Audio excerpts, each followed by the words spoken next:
শোণিতপুৰ জিলাৰ ওপৰত এজন মানুহে মোক হোৱাটছআপত মেছেজ দিলে যে দাদা মই আজি বহুত দিনৰ পৰা মোৰ মাটিটুকুৰ বিক্ৰীৰ কাৰণে পাৰমিশন খুজিছো পাৰমিশন পোৱা নাই মই ডিসি লৈকে হোৱাটছআপটো ফৰৱাৰ্ড কৰি দিলো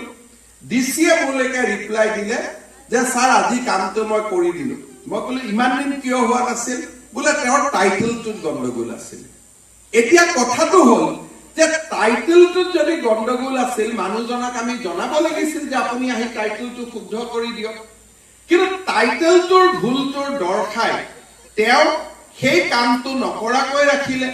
আৰু মানুহজনে মোৰ হোৱাটছআপ নম্বৰটো জানিলে কাৰণে মুখ্যমন্ত্ৰীৰ ওচৰত অভিযোগ দিলে এতিয়া যিজন মানুহে মুখ্যমন্ত্ৰীৰ ওচৰত আহিব নোৱাৰে তেওঁ ক'ত যাব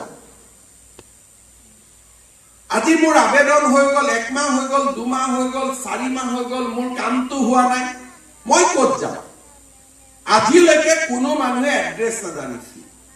আৰু অফিচাৰৰ ৰুমৰ বাহিৰত গৈ তেওঁলোকে বহি থাকে কোনোবা ডিসি অফিসত সেক্ৰেটাৰিয়েটত গলে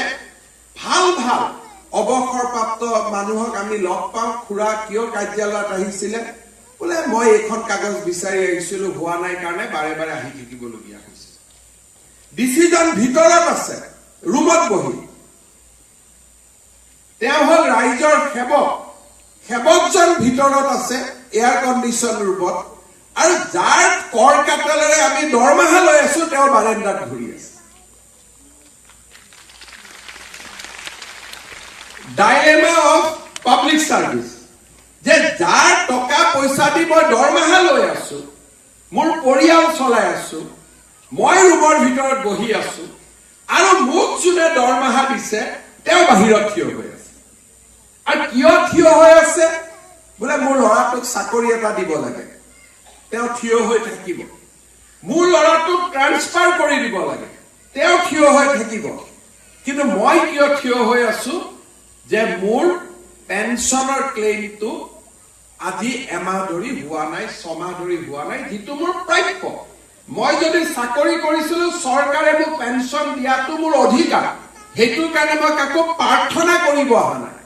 ল'ৰাটোৰ ট্ৰান্সফাৰৰ কাৰণে মই প্ৰাৰ্থনা কৰিব আহিছো ডিসিয়ে মোক যিমান দেৰি বাহিৰত ৰখাই থৈ মোৰ ল'ৰাটোক চাকৰি দিব লাগে মই প্ৰাৰ্থনা কৰিব আহিছো মোক যিমান দিন ৰখাই থৈ কিন্তু যেটো মোৰ অধিকাৰ ইমান দিন চাকৰি কৰিলো এতিয়া পেনশনটো মোৰ অধিকাৰটোৰ কাৰণে মই কিয় বাহিৰত ৰখি থাকিম এই কথাবোৰ সমাধান কৰাৰ কাৰণে লোকসেৱা আইন অধিকাৰ আইন আমাৰ ভাৰতবৰ্ষৰ 34খন ৰাজ্যত বলবৎ কৰা হৈছে কিন্তু বলবৎ কৰা হলেও মানুহে ক'ত যাব নাজানাৰ কাৰণে এই আইনখন এখন কাগজৰ বাঘত পৰিণত হৈছিল আৰু আইনখনৰ বিষয়ে মানুহে জনা নাছিল বা আইনখনৰ